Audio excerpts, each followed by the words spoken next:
time for part 3, 10 great Doom releases. And once again, this is anywhere from heavy stoner rock all the way to funeral doom and everything in between. Number 1, Trouble, Manic Frustration. Trouble were formed in 1979 in Chicago and are one of the biggest and best American doom metal bands of all time. I think this is about their 5th album, and it's their 2nd one on a major label, the 2nd one being the self-titled one. And I think this is by far the best thing Trouble's ever done. Top 20 album all time for me. Every song is good, but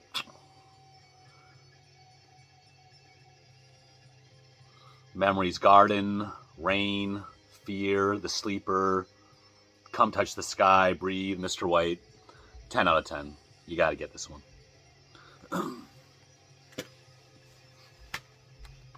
Apostle of Solitude. This one's called Last Sunrise. Pretty sure they're an American band. Everyone always takes a shot at this album artwork, but whatever. This one came out in 2010. It's the 2nd of 5 albums. Epic doom in the vein of Candlemass. And I think this is a pretty underrated album. I brought it out again a couple years ago and started listening to it once again. And best one here is the closer, Coldest Love. Eagle Twin, The Unkindness of Crows. I think Eagle Twin had been around quite a while, but this is the first full-length album. It came out in 2009 on Southern Lord. It's doom, sludge, psychedelic touches. I told myself that maybe Greg Anderson or something was a part of this band back in the day, but he actually wasn't. I think the main person in this band has just contributed to a lot of different Southern Lord releases and projects, including Sun, I think. I think he's done some work with them. And they released one after this I'm unfamiliar with, so I'll check that out one day. Salome, Terminal.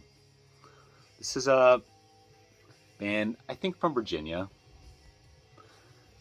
This is their second and last full-length album. And I'm not sure exactly how to describe this outside of slow, heavy, female vocal doom metal. And again, nothing overly original, but I found it effortlessly enjoyable. It's one of those somewhat older albums that I still get a kick out of. Black Tusk, they're more of a sludge rock and roll band, but they formed in 2005 in Georgia. This is our 3rd of 6 albums, Taste the Sin. This one came out on Relapse. John Baisley cover artwork from Baroness, and they're from the same area. Some kind of similarities in their sound as well.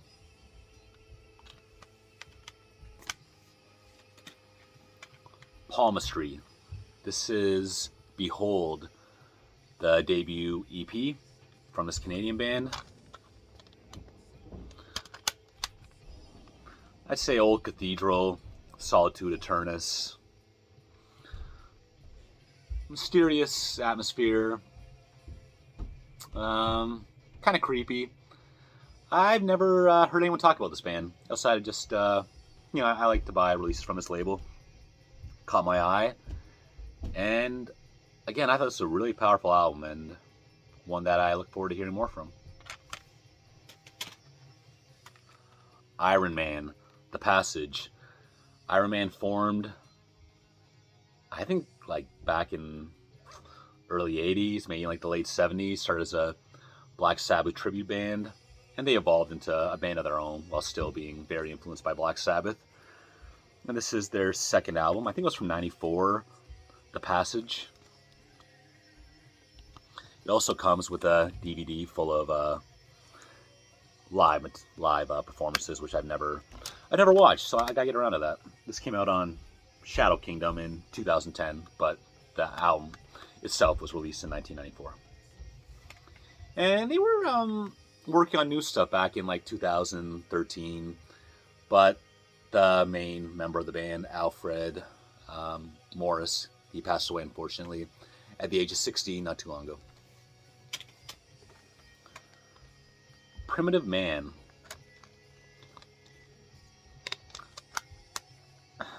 I have to describe these guys as a doom band, only because I don't know what else to categorize them as. I'd say it's doom metal of the extreme metal variety. It's not funeral doom, but there's nothing groovy or 70s or stoner about it. Very negative, kind of a modern urban feel to it. I bought this when I saw them live. They were headlining with Spectral Voice opening, and I heard these were a devastating live band, devastating albums. So checked them out and bought this while I was there. They have a new one with it's a collaboration album with Full of Hell, which I listened to once. I thought it was cool, but no real opinion on that yet. So that's Primitive Man. 2 more to go. Number 8, Occultation. This is their this is their first of 2 full lengths. This is 3 and 7. And this came on Profound Lore. This is dark occult rock, mysterious aura to it, female vocals, and this was at a time when that was kind of the trend. A lot of the female-fronted occult rock bands, and a lot of those bands I actually do like, but this isn't like that. It's much more mysterious, much darker, maybe a little heavier. More of a Blue Oyster Cult than a Black Sabbath thing going on. And they were from Brooklyn, and I told myself this had a number of members that are in other well-known New York metal bands, but the only name that jumped out at me was one of the members is a part of Negative Plane. And finally, another big name, The Obsessed, The Church Within. The Obsessed formed in 1976, and then in 1986, Wino, who is the heart and soul of this band, he left to join St. Vitus between 1990, in the late 80s, and then left again by 1990. And The Obsessed picked up again 1990 to 1995 when this release came out. And once again, they reformed in 2016 to the modern day where they put out a release that I listened to once or twice, but I don't know much to say about it. But anyways, going back to the album I selected, The Church Within. This came out in 1994, surprisingly, on Columbia and Hellhound as well. The legendary old, I think, German doom metal record label. And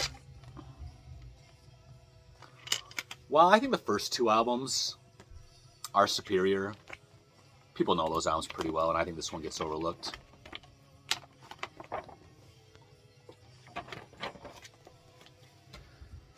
So I guess those are the 2 big names of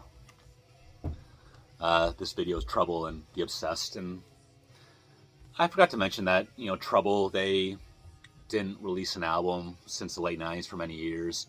And then in 2007, they put out Simple Mind Condition, their last album.